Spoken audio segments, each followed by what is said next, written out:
આપણે સૌ જાણીએ છીએ કે હરિયાળી ક્રાંતિએ દેશને ભૂખમરાથી બચાવ્યો.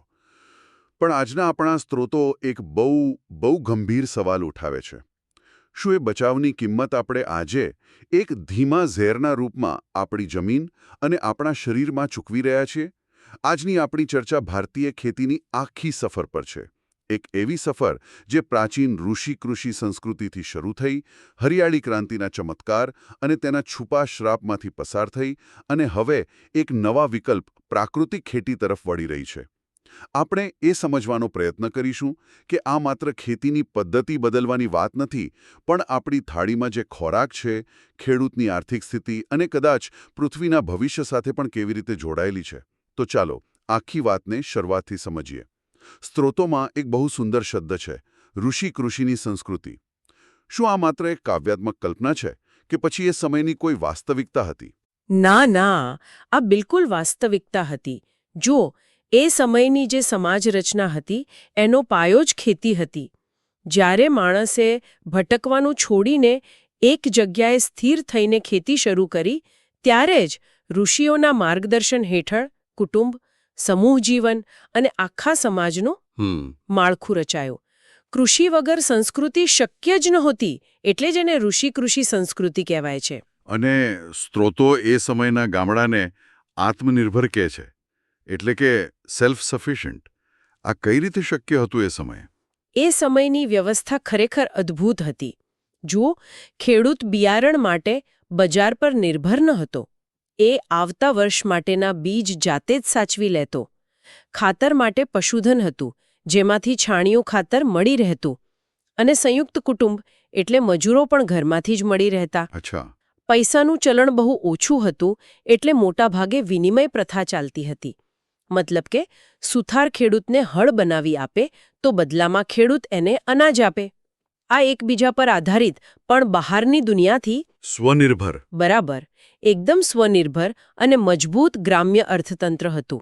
પણ જો આ વ્યવસ્થા આટલી સરસ રીતે ગોઠવાયેલી હતી, તો પછી એવું તો શું થયું કે આ બધું બદલવાની જરૂર પડી? અહીંથી જ આખી હરિયાળી ક્રાંતિની એન્ટ્રી થાય છે, બરાબર ને? બરાબર. મુખ્ય કારણ જો આઝાદી પછી જે રીતે વસ્તી વધી એ ભયંકર હતું. દેશની વસ્તી ખૂબ ઝડપથી વધી રહી હતી અને આપણો અનાજનું ઉત્પાદન એની સાથે બિલકુલ તાલ મિલાવી શકતું નહોતું. પરિસ્થિતિ એટલી ગંભીર હતી કે આપણે અનાજ માટે અમેરિકા જેવા દેશો પર નિર્ભર રહેવું પડતું હતું. હા, મેં સાંભળ્યું છે એ વિશે. કોઈ પણ સાર્વભૌમ દેશ માટે આ એક શરમજનક સ્થિતિ કહેવાય. એટલે આ ભૂખમરાના સંકટમાંથી દેશને બહાર કાઢવા માટે એક ચમત્કારની જરૂર હતી. અને એ ચમત્કાર એટલે હરિયાળી ક્રાંતિ. અને એ ચમત્કાર થયો પણ ખરો. વૈજ્ઞાનિકોએ હાઇબ્રિડ બિયારણો બનાવ્યા, રાસાયણિક ખાતરો અને જંતુનાશકો આવ્યા, અને જોતજોતામાં ખાસ કરીને ઘઉંનું ઉત્પાદન અનેક ગણું વધી ગયું. દેશે અનાજની બાબતમાં આત્મનિર્ભરતા મેળવી.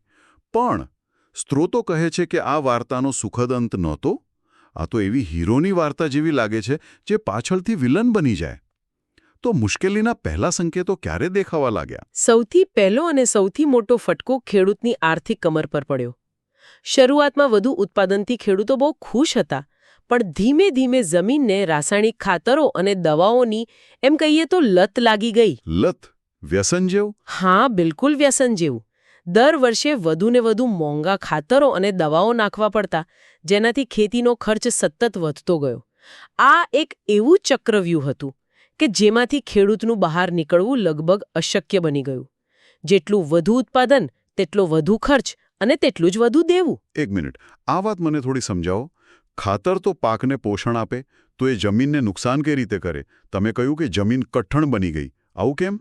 બહુ સારો પ્રશ્ન છે. આપણે એ સમજવું પડશે કે જમીન માત્ર માટીનો ઢગલો નથી. એ કરોડો જીવંત સૂક્ષ્મ જીવાણુઓનું ઘર છે. આ જીવાણુઓ જમીનને જીવંત, નરમ અને ફળદ્રુપ બનાવે છે.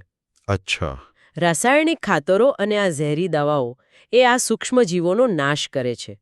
જ્યારે આ જીવાણુઓ મરી જાય ત્યારે જમીન નિર્જીવ અને પથ્થર જેવી કઠણ બની જાય છે. એની ભેજ સંગ્રહ કરવાની શક્તિ ખતમ થઈ જાય છે. એટલે જ મેં કહ્યું કે એ વ્યસન જેવું છે. જમીન કુદરતી રીતે પોષણ બનાવવાનું ભૂલી જાય છે અને સંપૂર્ણપણે બહારના રાસાયણિક દોષ પર નિર્ભર બની જાય છે. બાપરે! એટલે કે જે જમીન આપણું પાલન પોષણ કરતી હતી તે પોતે જ બીમાર પડી ગઈ.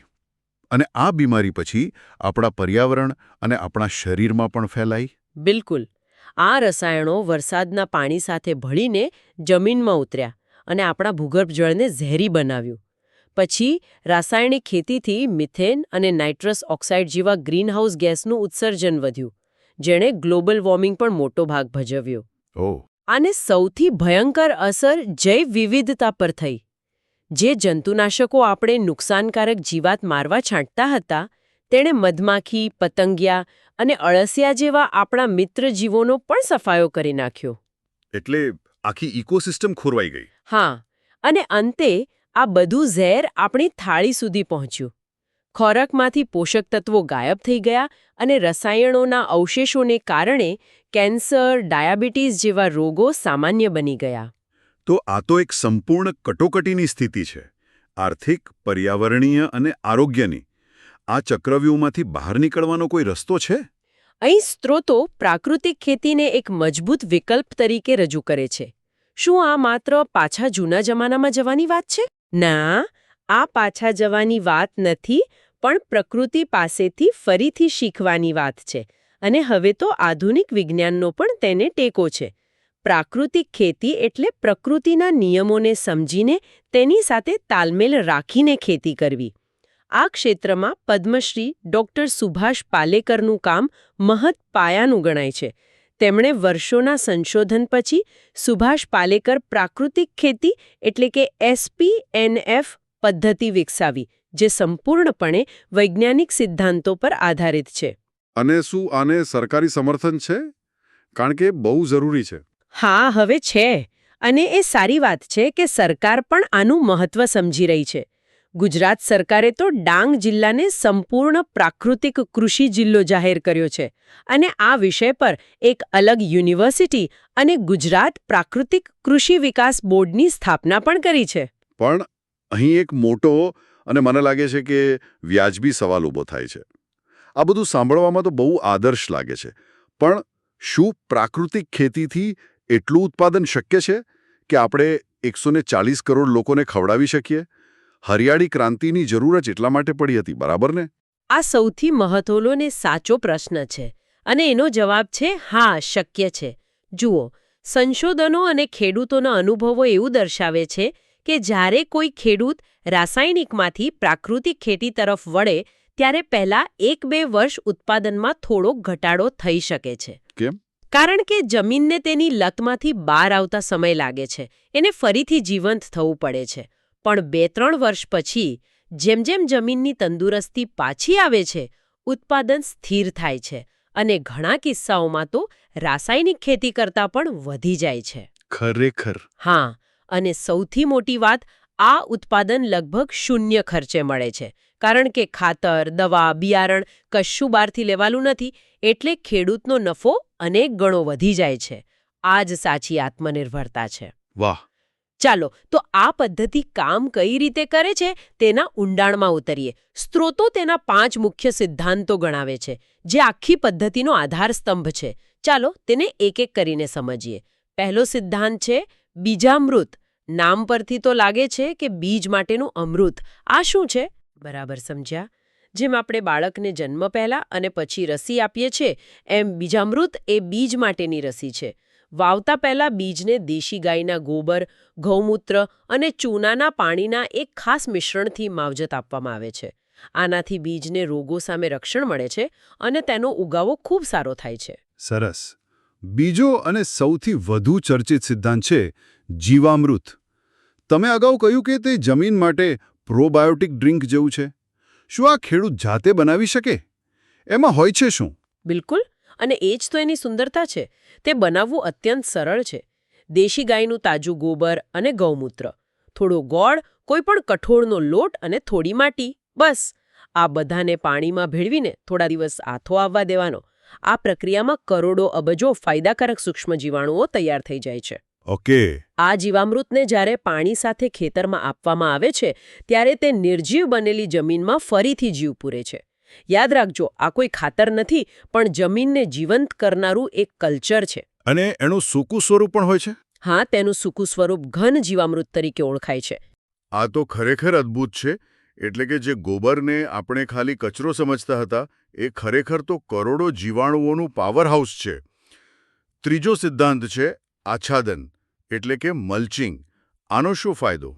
તમે ક્યારેય જંગલમાં ગયા છો?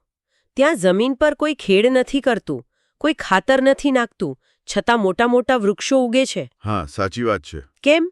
કારણ કે ઝાડના ખરી પડેલા પાંદડા જમીન પર એક કુદરતી ચાદર બનાવી દે છે.